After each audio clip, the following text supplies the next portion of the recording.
Michael Chong, who teaches our course in Hong Kong, told of how the Chinese culture presents some special problems and how sometimes it is necessary to recognize that the benefits of applying a principle may be more advantageous than maintaining an old tradition. He had one middle-aged class member who had been estranged from his son for many years.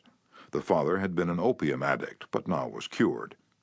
In Chinese tradition, an older person cannot take the first step. The father felt that it was up to his son to take the initiative toward a reconciliation. In an early session, he told the class about the grandchildren he had never seen and how much he desired to be reunited with his son. His classmates, all Chinese, understood his conflict between his desire and long-established tradition. The father felt that young people should have respect for their elders and that he was right in not giving in to his desire, but to wait for his son to come to him. Toward the end of the course, the father again addressed the class. "I have pondered this problem," he said. "Dale Carnegie says if you are wrong, admit it quickly and emphatically. It is too late for me to admit it quickly, but I can admit it emphatically. I wronged my son. He was right in not wanting to see me and to expel me from his life. I may lose face by asking a younger person's forgiveness, but I was at fault, and it is my responsibility to admit this." The class applauded and gave him their full support. At the next class, he told how he went to his son's house, asked for and received forgiveness, and was now embarked on a new relationship with his son, his daughter-in-law, and the grandchildren he had met at last. Elbert Hubbard was one of the most original authors who ever stirred up a nation. His stinging sentences often aroused fierce resentment. But Hubbard, with his rare skill for handling people, frequently turned his enemies into friends. For example, when some irritated reader wrote in to say that he didn't agree with such and such an article, and ended by calling Hubbard this and that, Elbert Hubbard would answer like this: "Come to think it over, I don't entirely agree with it myself. Not everything I wrote yesterday appeals to me today. I am glad to learn what you think on the subject.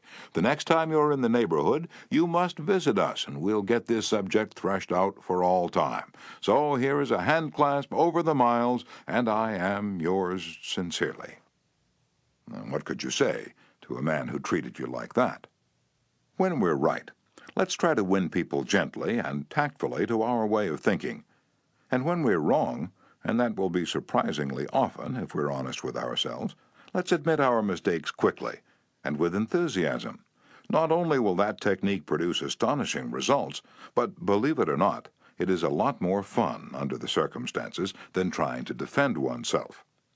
Remember the old proverb, "By fighting you never get enough, but by yielding you get more than you expected." Principle 3. If you're wrong, admit it quickly and emphatically. Chapter 4.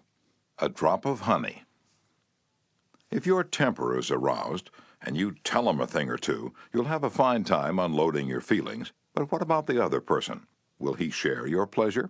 Will your belligerent tones, your hostile attitude, make it easy for him to agree with you? "If you come at me with your fists doubled," said Woodrow Wilson, "I think I can promise you that mine will double as fast as yours.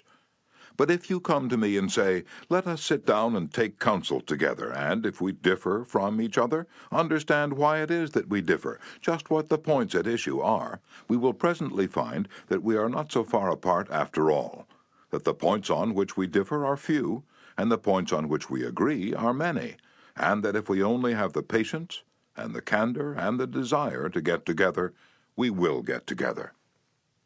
Nobody appreciated the truth of Woodrow Wilson's statement more than John D. Rockefeller, Jr. Back in 1915, Rockefeller was the most fiercely despised man in Colorado. One of the bloodiest strikes in the history of American industry had been shocking the state for 2 terrible years. Irate, belligerent miners were demanding higher wages from the Colorado Fuel and Iron Company. Rockefeller controlled that company. Property had been destroyed, troops had been called out, blood had been shed. Strikers had been shot, their bodies riddled with bullets. At a time like that, With the air seething with hatred, Rockefeller wanted to win the strikers to his way of thinking. And he did it. How? Here's the story.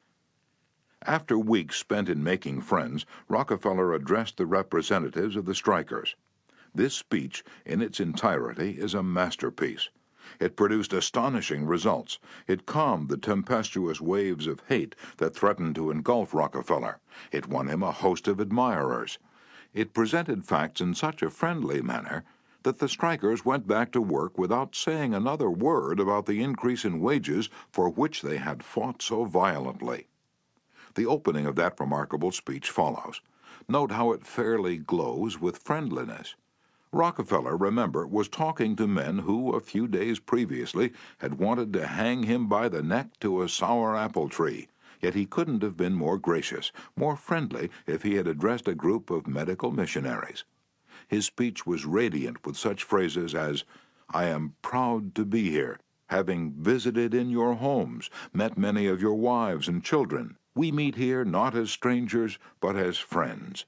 Spirit of mutual friendship, our common interests. It is only by your courtesy that I am here." "This is a red-letter day in my life," Rockefeller began.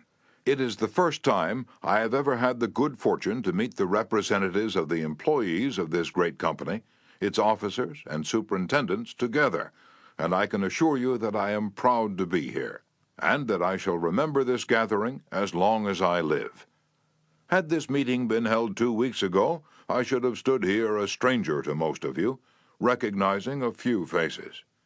Having had the opportunity last week of visiting all the camps in the southern coal field, and of talking individually with practically all of the representatives except those who were away, having visited in your homes, met many of your wives and children, we meet here not as strangers, but as friends. And it is in that spirit of mutual friendship that I am glad to have this opportunity to discuss with you our common interests.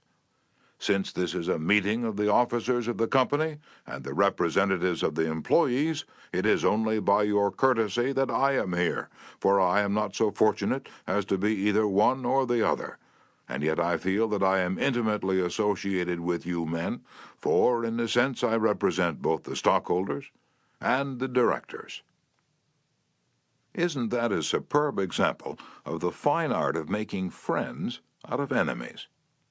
Suppose Rockefeller had taken a different tack. Suppose he had argued with those miners and hurled devastating facts in their faces. Suppose he had told them by his tones and insinuations that they were wrong. Suppose that by all the rules of logic he had proved that they were wrong. What would have happened? More anger would have been stirred up, more hatred, more revolt. If a man's heart is rankling with discord and ill feeling toward you, you can't win him to your way of thinking with all the logic in Christendom. Scolding parents and domineering bosses and husbands and nagging wives ought to realize that people don't want to change their minds. They can't be forced or driven to agree with you or me, but they may possibly be led to, if we are gentle and friendly, ever so gentle and ever so friendly. Lincoln said that, in effect, over 100 years ago. Here are his words. "It is an old and true maxim that a drop of honey catches more flies than a gallon of gall. So with men, if you would win a man to your cause, first convince him that you are his sincere friend. Therein is a drop of honey that catches his heart, which, say what you will, is the great high road to his reason." Business executives have learned that it pays to be friendly to strikers. For example, when 2,500 employees in the White Motor Company's plant struck for higher wages and a union shop, Robert F. Black, then president of the company, didn't lose his temper and condemn and threaten and talk of tyranny and communists. He actually praised the strikers. He published an advertisement in the Cleveland papers, complimenting them on the peaceful way in which they laid down their tools. Finding the strike pickets idle, he bought them a couple of dozen baseball bats and gloves and invited them to play ball on vacant lots. For those who preferred bowling, he rented a bowling alley. This friendliness on Mr. Black's part did what friendliness always does. It begot friendliness. So the strikers borrowed brooms, shovels, and rubbish carts and began picking up matches, papers, cigarette stubs, and cigar butts around the factory. Imagine it. Imagine strikers tidying up the factory grounds while battling for higher wages and recognition of the union. Such an event had never been heard of before in the long, tempestuous history of American labor wars. That strike ended with a compromise settlement within a week, ended without any ill feeling or rancor. Daniel Webster, who looked like a god and talked like Jehovah, was one of the most successful advocates who ever pleaded a case. Yet he ushered in his most powerful arguments with such friendly remarks as, "It will be for the jury to consider. This may perhaps be worth thinking of. Here are some facts that I trust you will not lose sight of." Or, "You, with your knowledge of human nature, will easily see the significance of these facts." No bulldozing, no high-pressure methods, no attempt to force his opinions on others. Webster used the soft-spoken, quiet, friendly approach, and it helped to make him famous. You may never be called on to settle a strike or address a jury, but you may want to get your rent reduced. Will the friendly approach help you then? Let's see. O.L. Straub, an engineer, wanted to get his rent reduced, and he knew his landlord was hard-boiled. "I wrote him," Mr. Straub said in a speech before the class, "notifying him that I was vacating my apartment as soon as my lease expired. The truth was, I didn't want to move. I wanted to stay if I could get my rent reduced, but the situation seemed hopeless. Other tenants had tried and failed. Everyone told me that the landlord was extremely difficult to deal with, but I said to myself, I'm studying a course in how to deal with people, so I'll try it on him and see how it works. He and his secretary came to see me as soon as he got my letter. I met him at the door with a friendly greeting. I fairly bubbled with goodwill and enthusiasm. I didn't begin talking about how high the rent was. I began talking about how much I liked his apartment house. Believe me, I was hearty in my approbation and lavish in my praise. I complimented him on the way he ran the building, and I told him I should like so much to stay for another year, but I couldn't afford it. He evidently never had such a reception from a tenant. He hardly knew what to make of it. Then he started to tell me his troubles. Complaining tenants, one had written him 14 letters, some of them positively insulting. Another threatened to break his lease unless the landlord kept the man on the floor above from snoring. What a relief it is, he said, to have a satisfied tenant like you. And then, without my even asking him to do it, he offered to reduce my rent a little. I wanted more, so I named the figure I could afford to pay, and he accepted without a word. As he was leaving, he turned to me and asked, "What decorating can I do for you?" If I'd tried to get the rent reduced by the methods the other tenants were using, I am positive I would have met with the same failure they encountered. It was the friendly, sympathetic, appreciative approach that won. Dean Woodcock of Pittsburgh, Pennsylvania, is the superintendent of a department of the local electric company. His staff was called upon to repair some equipment on top of a pole. This type of work had formerly been performed by a different department and had only recently been transferred to Woodcock's section. Although his people had been trained in the work, this was the first time they ever actually had been called upon to do it. Everybody in the organization was interested in seeing if and how they could handle it. Mr. Woodcock, several of his subordinate managers, and members of the other departments of the utility went to see the operation. Many cars and trucks were there, and a number of people were standing around watching the two lone men on top of the pole. Glancing around, Woodcock noticed a man up the street getting out of his car with a camera. He began taking pictures of the scene. Utility people are extremely conscious of public relations, and suddenly Woodcock realized what this setup looked like to the man with the camera. Overkill, dozens of people being called out to do a two-person job. He strolled up the street to the photographer. "I see you're interested in our operation." Yes, and my mother will be more than interested. She owns stock in your company. This will be an eye-opener for her. She may even decide her investment was unwise. I've been telling her for years that there's a lot of waste motion in companies like yours. This proves it. The newspapers might like these pictures, too. Well, it does look like it, doesn't it? I'd think the same thing in your position, but this is a unique situation. And Dean Woodcock went on to explain how this was the first job of this type for his department, and how everybody, from executives down, was interested. He assured the man that under normal conditions, 2 people could handle the job. The photographer put away his camera, shook Woodcock's hand, and thanked him for taking the time to explain the situation to him. Dean Woodcock's friendly approach saved his company much embarrassment and bad publicity. Another member of one of our classes, Gerald H. Wynn of Littleton, New Hampshire, reported how, by using a friendly approach, he obtained a very satisfactory settlement on a damage claim. Early in the spring, he reported, before the ground had thawed from the winter freezing, there was an unusually heavy rainstorm, and the water, which normally would have run off to nearby ditches and storm drains along the road, took a new course onto a building lot where I just built a new home.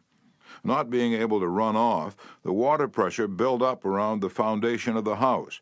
The water forced itself under the concrete basement floor, causing it to explode, and the basement filled with water.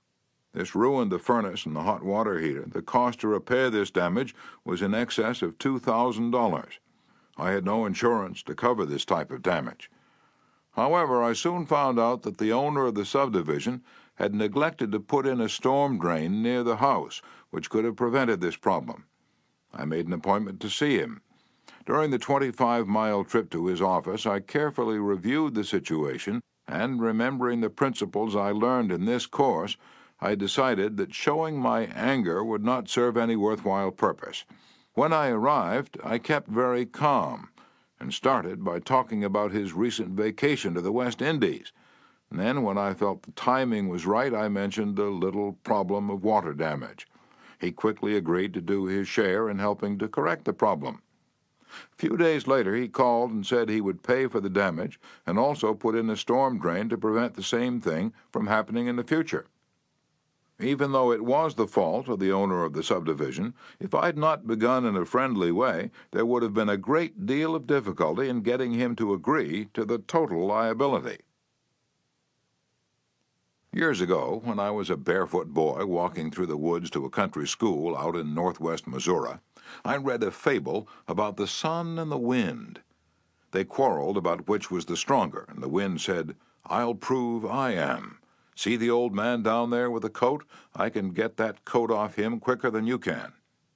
So the sun went behind a cloud, and the wind blew until it was almost a tornado. But the harder it blew, the tighter the old man clutched his coat to him.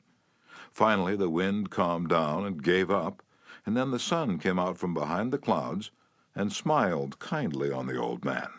Presently he mopped his brow and pulled off his coat. The sun then told the wind that gentleness and friendliness were always stronger than fury and force.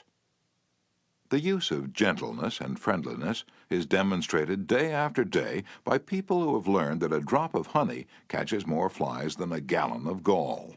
F. Gale Connor of Lutherville, Maryland, proved this when he had to take his 4-month-old car to the service department of the car dealer for the 3rd time.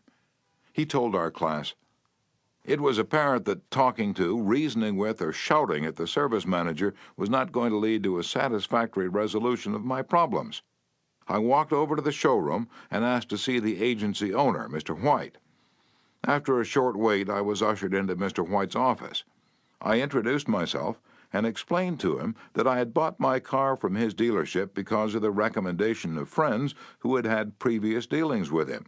I was told that his prices were very competitive and that his service was outstanding." He smiled with satisfaction as he listened to me. Then I explained the problem that I was having with the service department. "I thought you might want to be aware of any situation that might tarnish your fine reputation," I added. He thanked me for calling this to his attention and assured me that my problem would be taken care of. Not only did he personally get involved, but he also lent me his car to use while mine was being repaired. Aesop was a Greek slave who lived at the court of Croesus and spun immortal fables 600 years before Christ. Yet the truths he taught about human nature are just as true in Boston and Birmingham now as they were 26 centuries ago in Athens.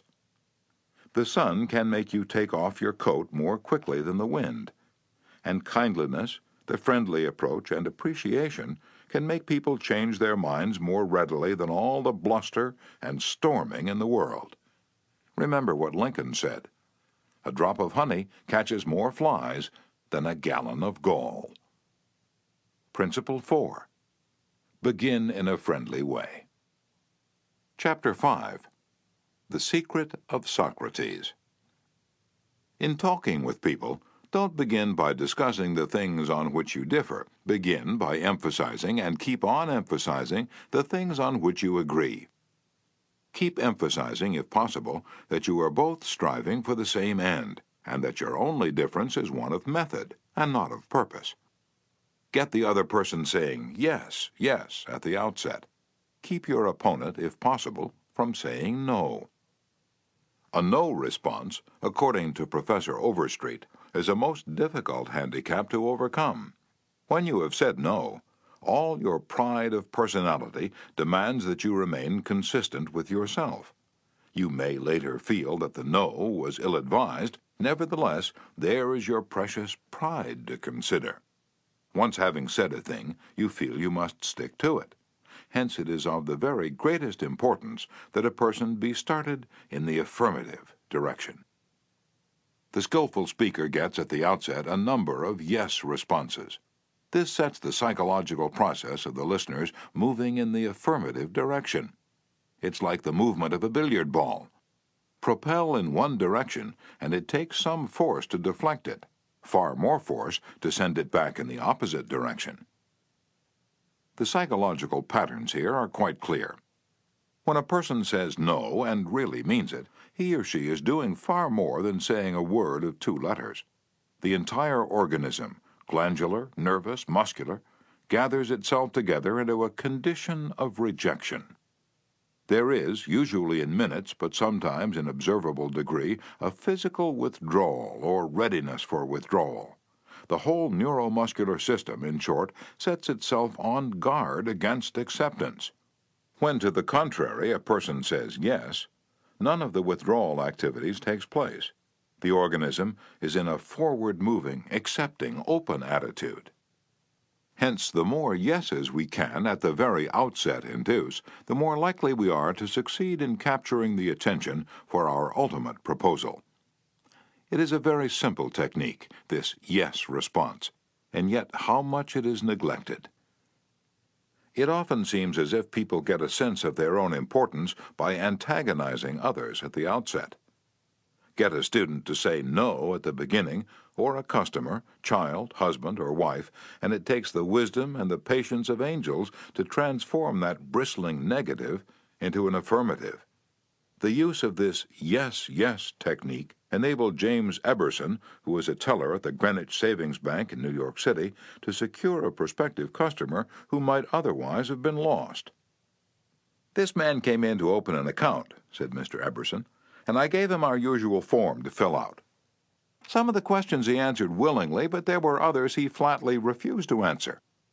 Before I began the study of human relations, I would have told this prospective depositor that if he refused to give the bank this information, we should have to refuse to accept this account. I'm ashamed that I've been guilty of doing that very thing in the past.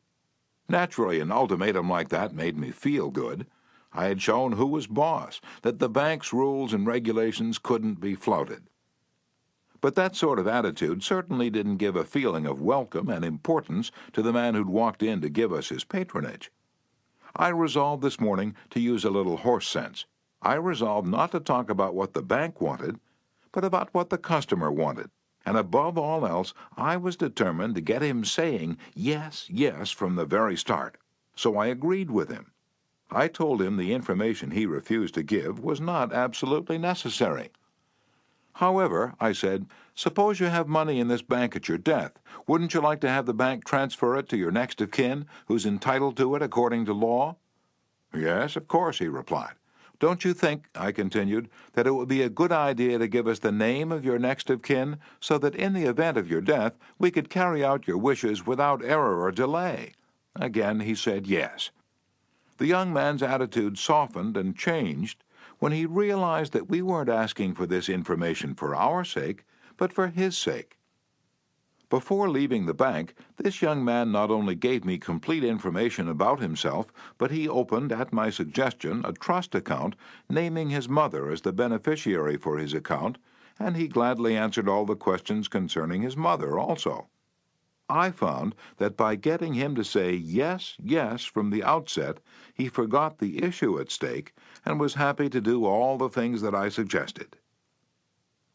Joseph Allison, a sales representative for Westinghouse Electric Company, had this story to tell. There was a man in my territory that our company was most eager to sell to. My predecessor had called on him for 10 years without selling anything. When I took over the territory, I called steadily for 3 years without getting an order. Finally, after 13 years of calls and sales talk, we sold him a few motors. If these proved to be all right, an order for several hundred more would follow. Such was my expectation. Right? I knew they'd be all right. So when I called 3 weeks later, I was in high spirits. The chief engineer greeted me with this shocking announcement. Allison, I can't buy the remainder of the motors from you. Why? I asked in amazement. Why? Because your motors are too hot. I can't put my hand on them.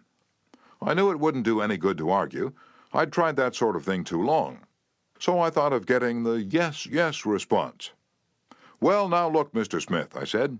I agree with you 100%. If those motors are running too hot, you ought not to buy any more of them. You must have motors that won't run any hotter than standards set by the National Electrical Manufacturers Association. Isn't that so? He agreed it was. I'd gotten my first yes. The Electrical Manufacturers Association regulations say that a properly designed motor may have a temperature of 72 degrees Fahrenheit above room temperature. Is that correct? Yes, he agreed, that's quite correct. But your motors are much hotter. I didn't argue with him. I merely asked, how hot is the mill room? Oh, he said, about 75 degrees Fahrenheit. Well, I replied, if the mill room is 75 degrees, and you add 72 to that, that makes a total of 147 degrees Fahrenheit. Wouldn't you scald your hand if you held it under a spigot of hot water at a temperature of 147 degrees Fahrenheit? Again, he had to say yes. Well, I suggested, wouldn't it be a good idea to keep your hands off those motors? Oh, well, I guess you're right, he admitted. We continued to chat for a while. Then he called his secretary and lined up approximately $35,000 worth of business for the ensuing month. It took me years and cost me countless thousands of dollars in lost business before I finally learned that it doesn't pay to argue, that it is much more profitable and much more interesting to look at things from the other person's viewpoint and to try to get that person saying yes, yes.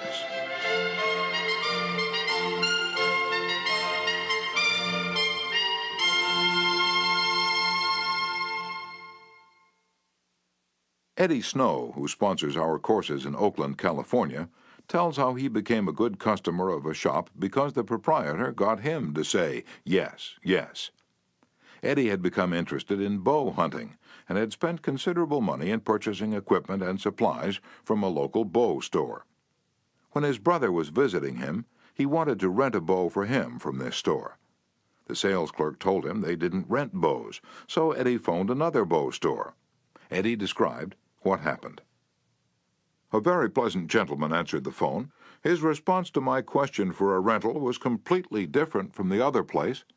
He said he was sorry, but they no longer rented bows because they couldn't afford to do so. He asked me if I'd rented before. I replied yes, several years ago.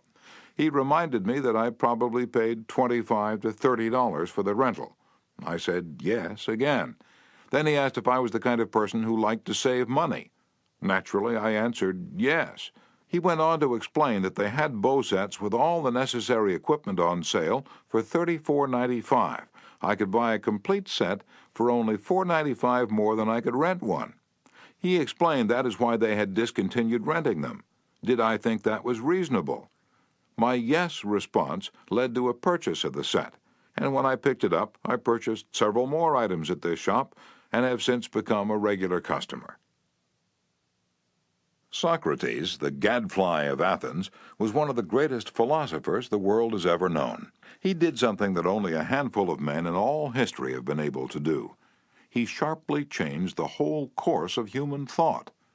And now, 24 centuries after his death, he is honored as one of the wisest persuaders who ever influenced this wrangling world. His method? Did he tell people they were wrong? Oh, no, not Socrates. He was far too adroit for that. His whole technique, now called the Socratic method, was based upon getting a yes response. He asked questions with which his opponent would have to agree.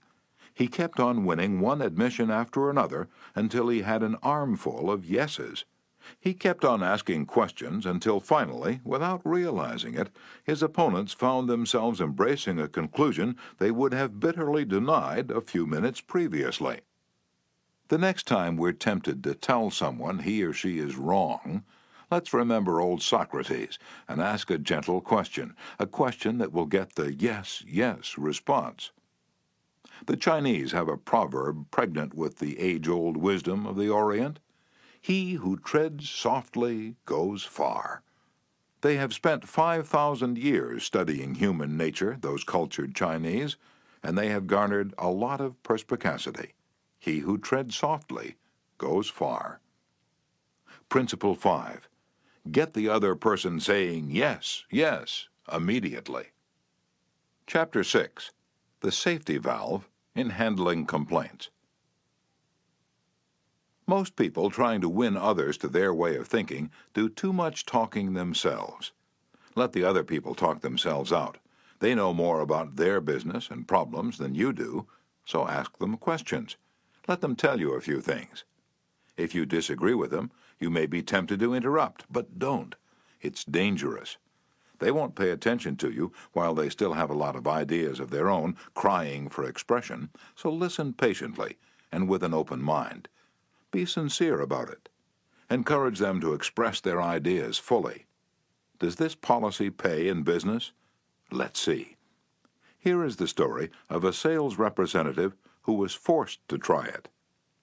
One of the largest automobile manufacturers in the United States was negotiating for a year's requirements of upholstery fabrics. 3 important manufacturers had worked up fabrics in sample bodies. These had all been inspected by the executives of the motor company, and notice had been sent to each manufacturer saying that on a certain day a representative from each supplier would be given an opportunity to make a final plea for the contract. GBR, a representative of one manufacturer, arrived in town with a severe attack of laryngitis. When it came my turn to meet the executives in conference, Mr. R. said, as he related the story before one of my classes, I had lost my voice. I could barely whisper. I was ushered into a room and found myself face to face with the textile engineer, the purchasing agent, the director of sales, and the president of the company. I stood up and made a valiant effort to speak, but I couldn't do anything more than squeak. They were all seated around a table, so I wrote on a pad of paper, "Gentlemen, I have lost my voice. I am speechless." "I'll do the talking for you," the president said. He did. He exhibited my samples and praised their good points. A lively discussion arose about the merits of my goods, and the president, since he was talking for me, took the position I would have had during the discussion. My sole participation consisted of smiles, nods, and a few gestures. As a result of this unique conference, I was awarded the contract, which called for over 500,000 yards of upholstery fabrics at an aggregate value of $1,600,000, the biggest order I had ever received. I know I would have lost the contract if I hadn't lost my voice, because I had the wrong idea about the whole proposition.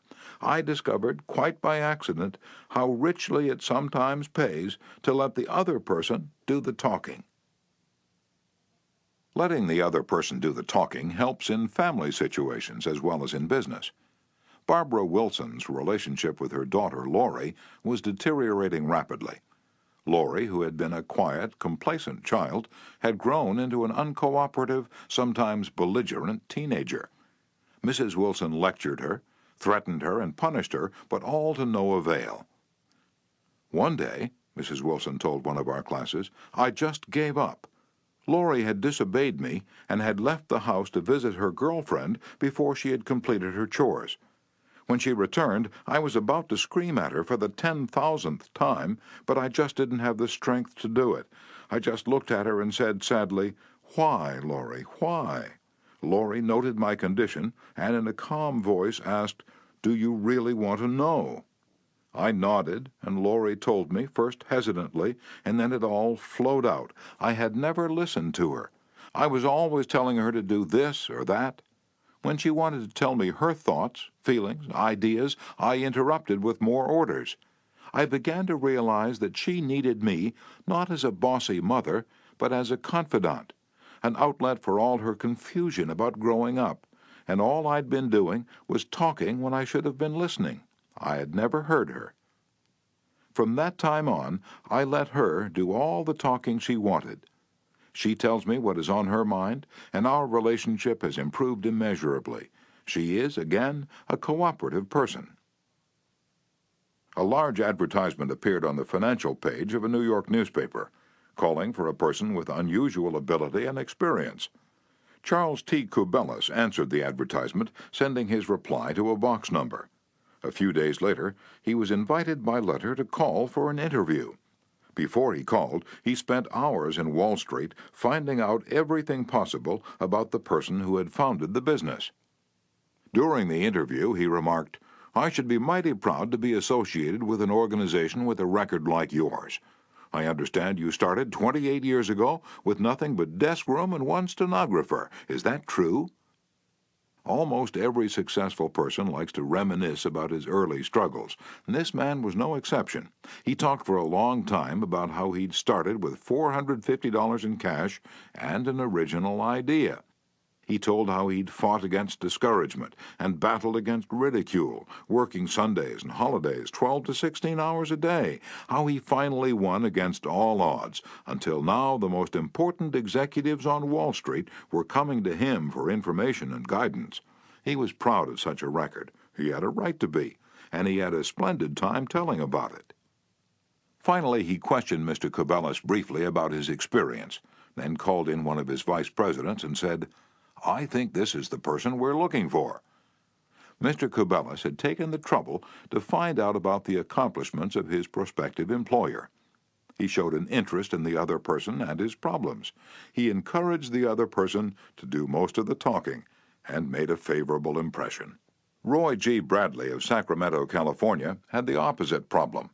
He listened as a good prospect for a sales position talked himself into a job with Bradley's firm. Roy reported, "Being a small brokerage firm, we had no fringe benefits, such as hospitalization, medical insurance, and pension. Every representative is an independent agent.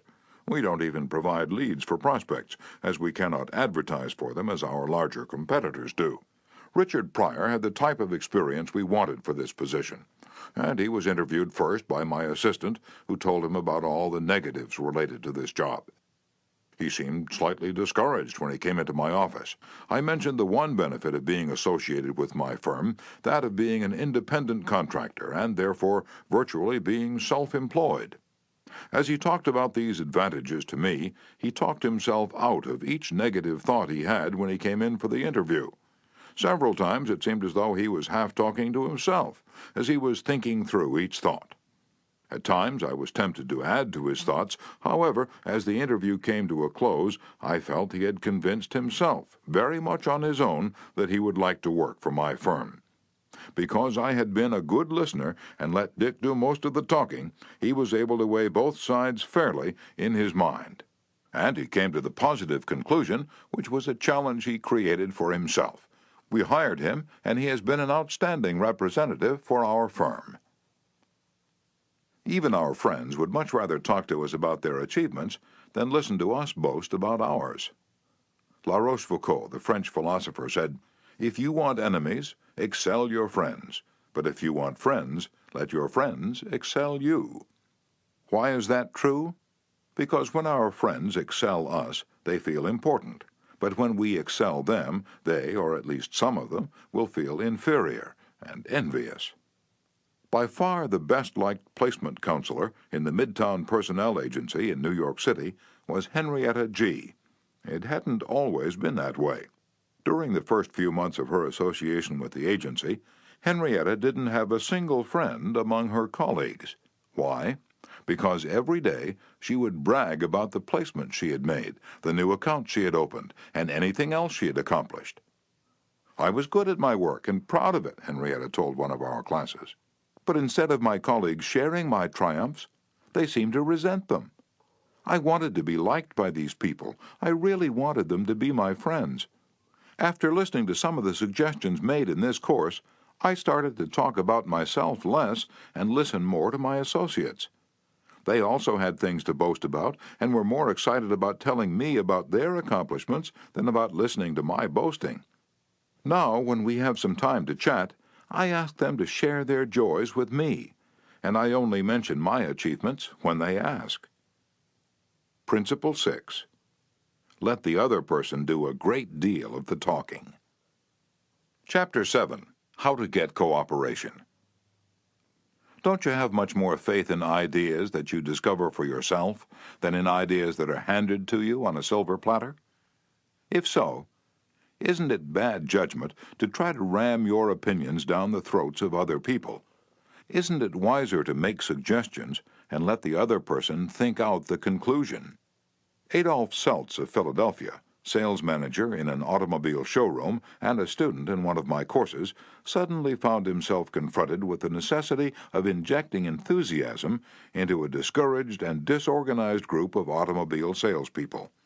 Calling a sales meeting, he urged his people to tell him exactly what they expected from him. As they talked, he wrote their ideas on the blackboard. Then he said, "I'll give you all these qualities you expect from me. Now I want you to tell me what I have a right to expect from you." The replies came quick and fast. Loyalty, honesty, initiative, optimism, teamwork, 8 hours a day of enthusiastic work. The meeting ended with a new courage, a new inspiration. One salesperson volunteered to work 14 hours a day, and Mr. Seltz reported to me that the increase of sales was phenomenal. "The people had made sort of a moral bargain with me," Mr. Seltz said, "and as long as I lived up to my part in it, they were determined to live up to theirs. Consulting them about their wishes and desires was just the shot in the arm they needed."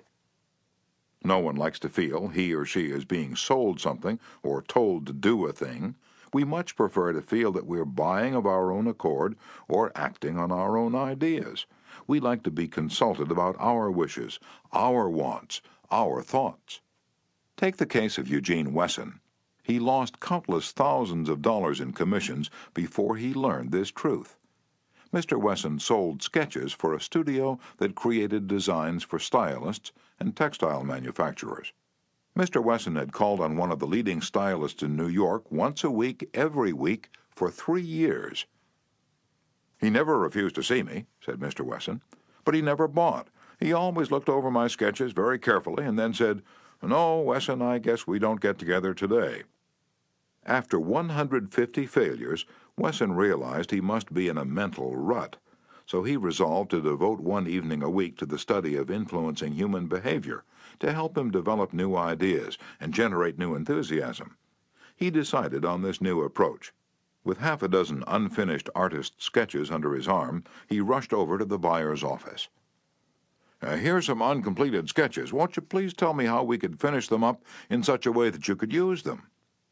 The buyer looked at the sketches for a while without uttering a word. Finally he said, "Leave these with me for a few days, Wesson, and then come back and see me."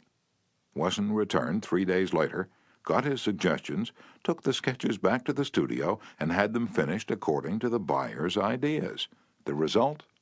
All accepted. After that, this buyer ordered scores of other sketches from Wesson, all drawn according to the buyer's ideas. "I realized why I had failed for years to sell him," said Mr. Wesson. "I had urged him to buy what I thought he ought to have. Then I changed my approach completely. I urged him to give me his ideas. This made him feel that he was creating the designs, and he was. I didn't have to sell him. He bought."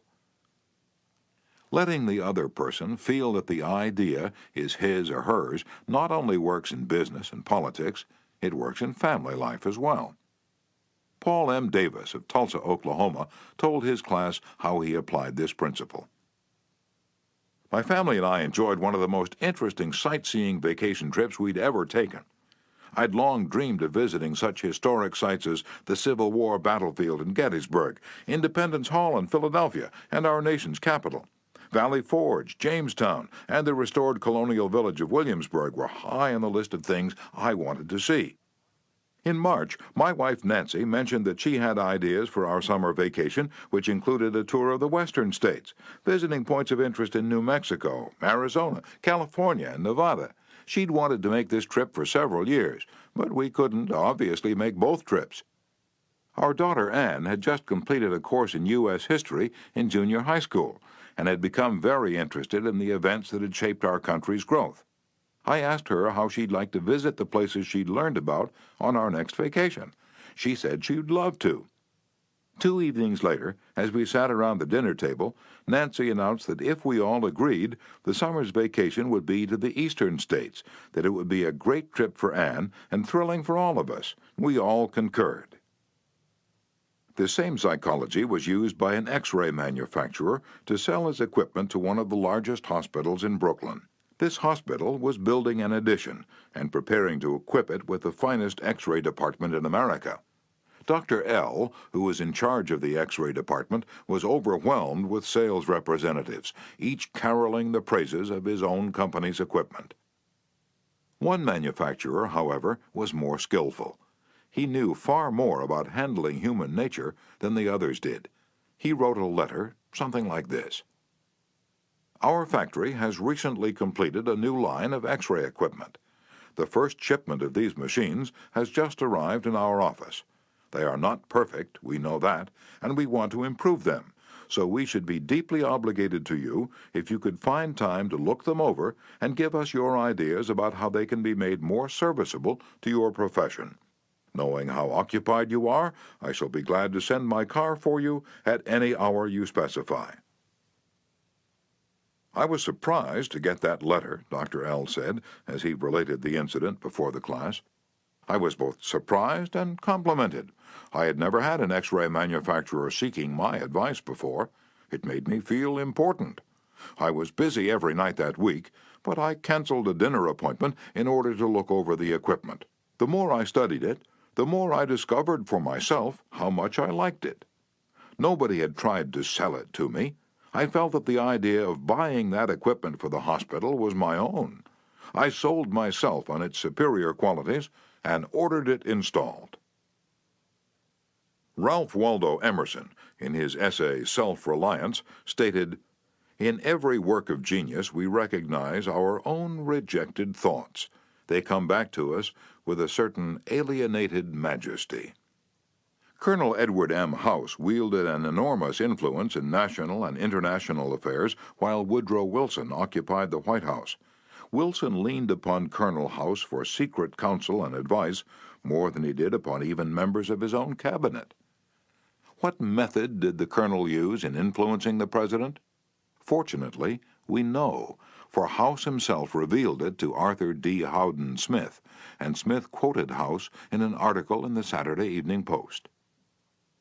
"After I got to know the president," House said, "I learned the best way to convert him to an idea was to plant it in his mind casually, but so as to interest him in it, so as to get him thinking about it on his own account. The first time this worked, it was an accident.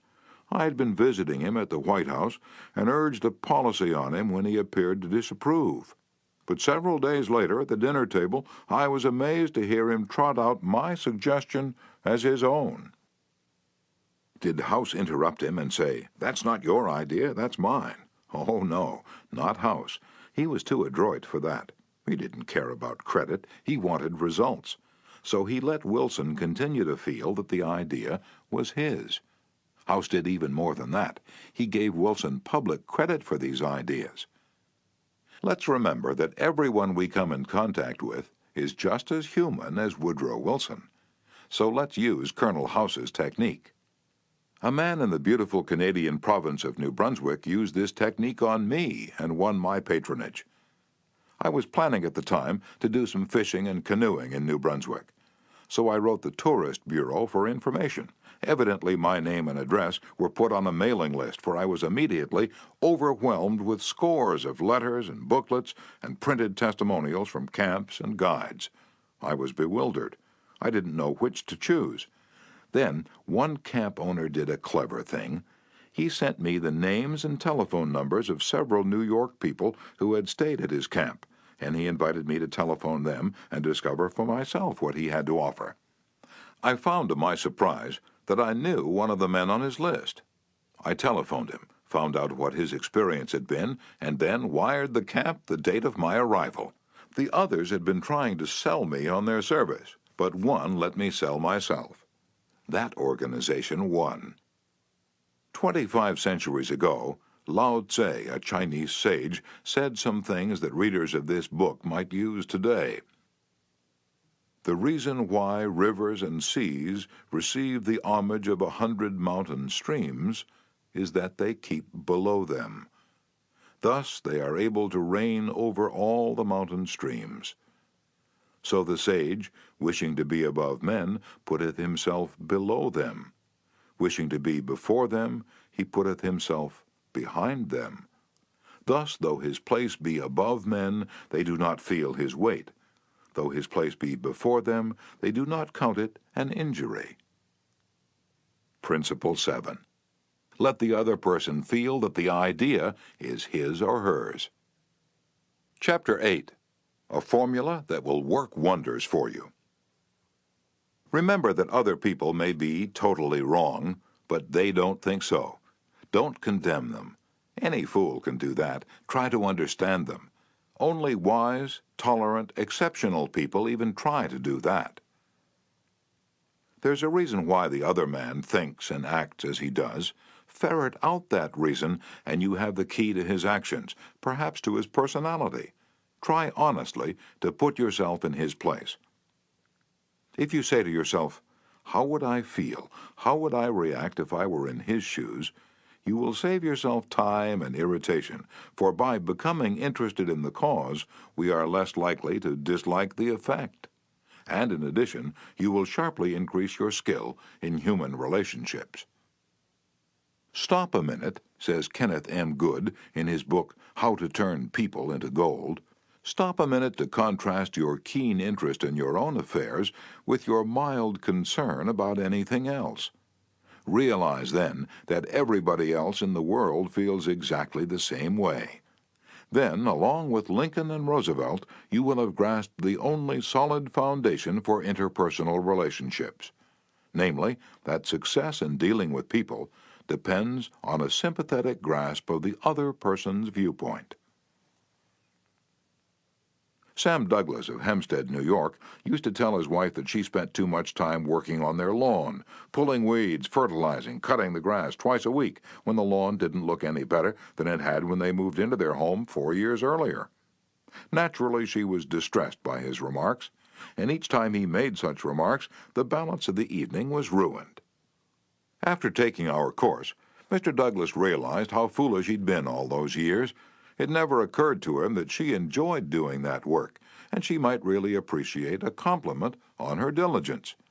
One evening after dinner, his wife said she wanted to pull some weeds and invited him to keep her company. He first declined, but then thought better of it and went out after her and began to help her pull weeds. She was visibly pleased, and together they spent an hour in hard work and pleasant conversation.